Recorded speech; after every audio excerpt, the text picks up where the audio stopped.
During the last few weeks on Mixed Media Masters, we've been having a lot of fun creating different type of textures using acrylic paints, different techniques, different approaches. And today we're going to take on something that one of you suggested. It's a very good suggestion. I'm going to show you five of them, 5 techniques of ways you can use your fingers to create the textures that you need. This week on Mixed Media Masters.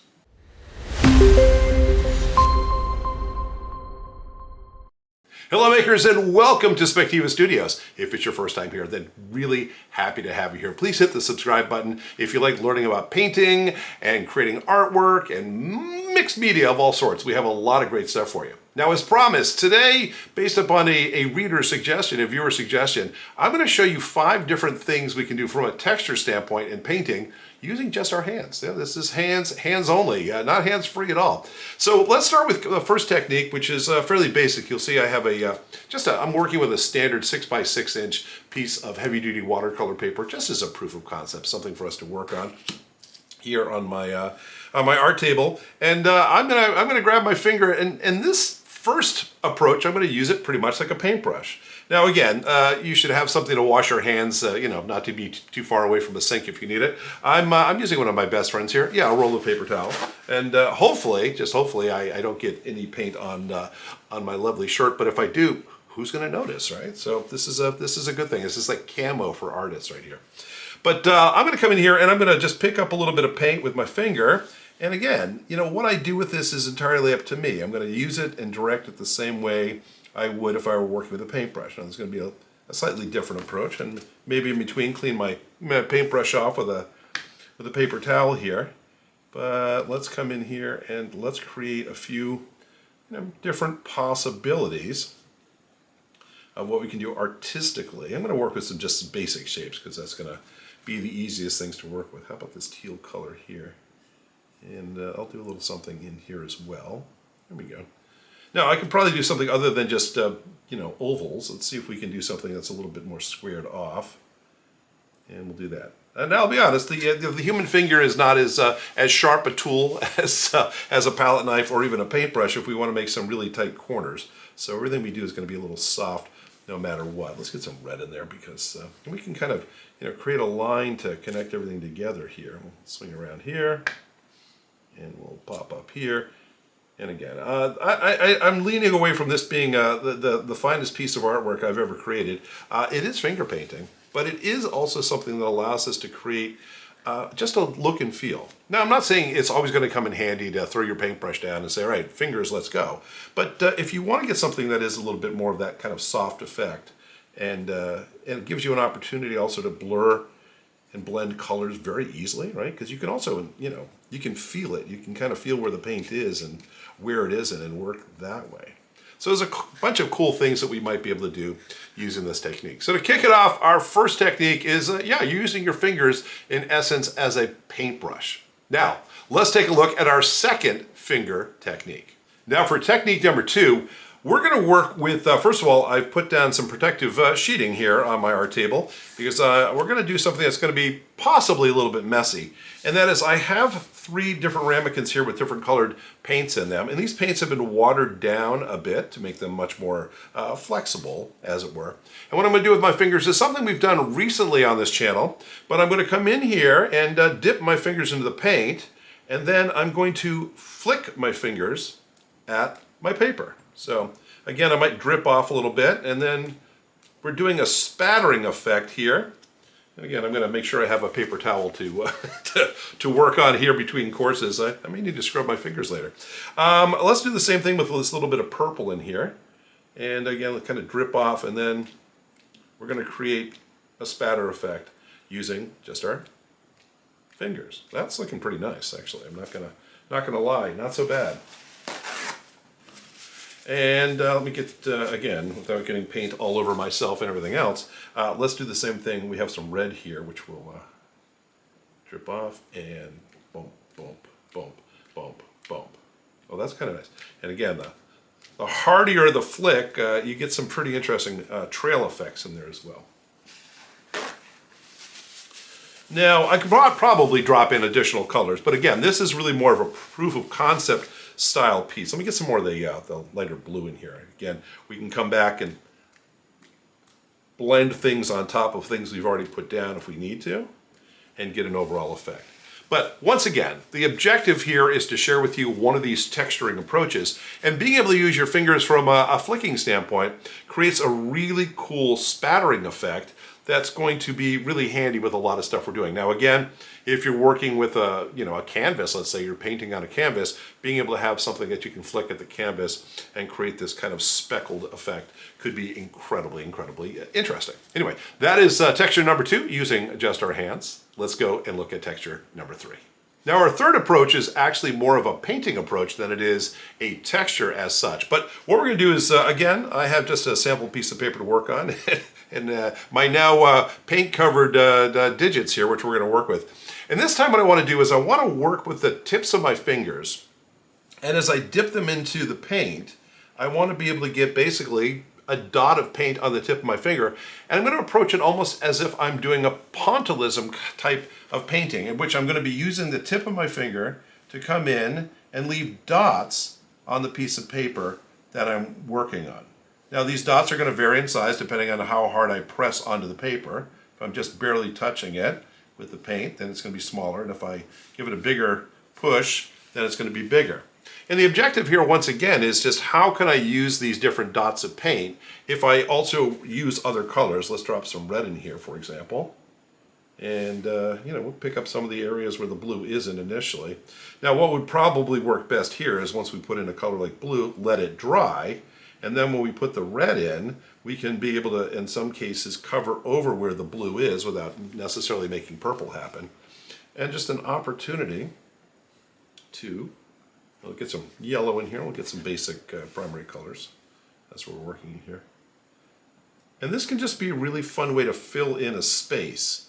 Again, if you're working on a canvas that's, on an easel or something, it's an easy enough task to just be able to dip your fingers in and just leave dots of color where you need them.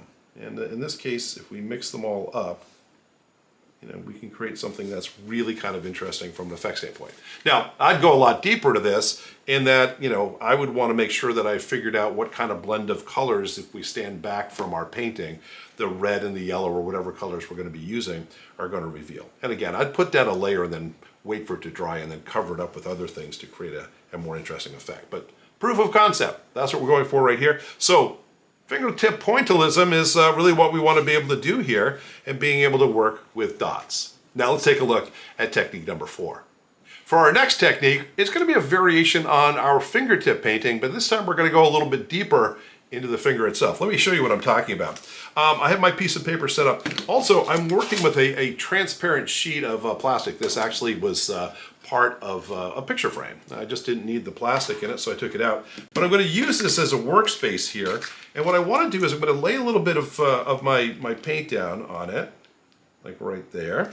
And what I'd like to do is I'm going to take my brayer, this little platen roller, and I have them in different sizes. I'm going to use the small one. And what I want to do is I want to spread my paint out on this plastic sheet. I want to make it very, very thin. So I'm going to come in here, I'm going to kind of make it as thin as I can in here. There we go. Not a bad effect. That will work.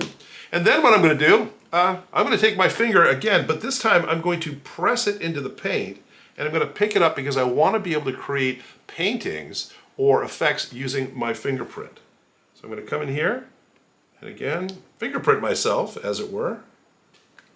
Maybe we'll come up here and do another one.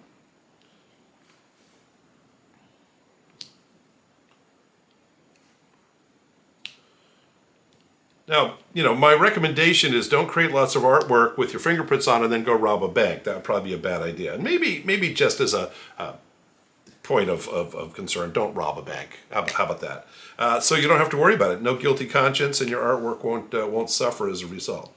Now, by the way, you're going to get the effect of your actual fingerprint when you come in here. You can see it here. And once again, if I change colors here, I'm going to add an additional color. Let me just wipe off my brayer here so I don't get blue on everything. A different color. I have a pink here. I don't know if it's going to work for what we're doing, but what the heck, let's give it a try. Again, I'm putting a dot of it right down here at the bottom. Doesn't have to be too much. And I'm going to use the brayer once again to spread out. That's getting a little blue in there, but this is why we wash things off in between. We'll get that just kind of thin in there as well. Not so bad.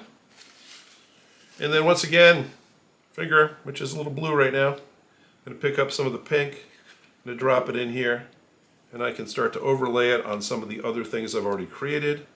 So if I want to layer it in here on top of some of my blue, you can see the effect coming through. Yeah, we can kind of go a little bit deeper on some of these, press down. But it's a really, really cool effect. And you could quite literally cover huge sheets of paper with their fingerprints and blend all these colors together. Again, a lot of times, if you've ever studied halftones and halftoning, where it's kind of the overlay of colors and the colors they make and the results that come out of it, is really a big part of what we want to go for here. And being able to use our fingerprints is really a tool that we have fairly precise control over, right? Most of us are able to get that finger pretty much where we want it to be.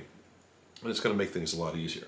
And again, if I have a couple different colors going, just, you know, wipe my finger off in between and come back and pick up some more blue and say, you know what, let's put that in there. And let's cover up this pink right here with a little bit more blue. And of course, I can mix other colors in as well. So anyway, that is the technique I wanted to share with you. Fingerprint painting. How about that? All right, come on back for technique number 5. Our 5th technique is a variation on something we've done in previous videos. What I'm going to do here, again, using only my fingers, I'm going to come in here and I'm going to lay down some bright colors. I have, or a combination of whatever's on my finger and what's in my palette. But let's come in here and let's put some red down. Get that there. I want to get some bright colors at the foundation here. Get some paper towel because I do need to clean my brush, as it turns out. There we go. Let's get some yellow in here as well into this blend. Beautiful. And by the way, one of the things I'm going to want to do is make sure these layers are fairly dry. And I can do that simply by just touching them, right? I'm already here with my finger. I can kind of pass it around and feel the areas that need a little bit more, a little less moisture and a little more moisture, and just kind of spread them about. So I'm going to spread the paint pretty thin. That's my goal. And let's just look at the nice blend we can get, by the way, between colors just using our fingers. So that's pretty nice, and I love the soft edges. So, you know, again, from a blending technique, fingers work pretty well. And that's drying pretty quickly, which is what I wanted to do. Now I'm going to come and grab a darker color, like I have a darker blue here. I'm going to grab that, and I want to drop it on top. Drop it on top of what I'm currently doing in here. I try not to make too much purple and green, but a little is going to happen because we're not letting it dry too much in between. But I'm going to give a square of color here on top. And the reason I'm doing this is I want to try to see if I can reveal some of the brighter colors on the bottom through that block of blue we've made. And I'm going to do that using my fingernail. Now, my fingernails aren't incredibly long, but I'm going to come in here and do the best I can to scratch away. And you can see I'm actually getting some results. I'll use a thumbnail going sideways like that. So depending on what effect I'm going for, I can really get an opportunity to view through the blue that I put on the top and see the red and the yellow before. Now, by the way, this is an Italian technique called sgraffito, and sgraffito is really just that. It's really the origins of graffiti, but the idea that I can scratch through one layer to reveal the colors on the other layer is what it's all about. So again, you know, playing around with that and finding different techniques and different approaches. Now again, this whole video is a little strange in the sense that we're using just one rather odd technique for all of our painting, but I thought you'd appreciate the creativity that can go into just using your hands. You don't have to have lots of special equipment to be a good artist, and being able to come in here and using just the things you have attached to you already can be incredibly, incredibly powerful. So being able to come in and, again, some really fun techniques of whether you're using your fingerprints, whether you're using your fingertips, whether you're spattering content around, whether you're scratching through it, or whether you're simply just making that masterpiece you missed making in kindergarten. It's entirely up to you. Anyway, I hope you found this really a fun video. I had a blast doing it. By the way, if you like what we've done here today, we do things like this every single week. We drop a video every Friday morning, and we'd love to have you be someone who gets notified as soon as it happens. So hit the subscribe button, and we'll do just that. Anyway, thanks for dropping by. This is Spider, and I'll see you next time.